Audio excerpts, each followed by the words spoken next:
अस्सलाम वालेकुम दोस्तों, क्या हाल है? ठीक हो? खरिया ते पंजाला रास ख़त्म थी गए वे तेतरी मोड़ ते हुण आ गए वे नवा मॉडल। लाल खान नवा मॉडल कितने आ गए? 100 वाला रस। पंजाला रास ख़त्म थी गए तो आपको 100 वाला रस निकाला।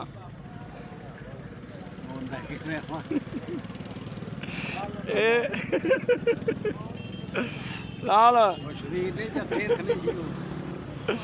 ये दोस्तों 100 वाला रस ये आप तुसा देख सकते वे, अंदाजा ही लाओ।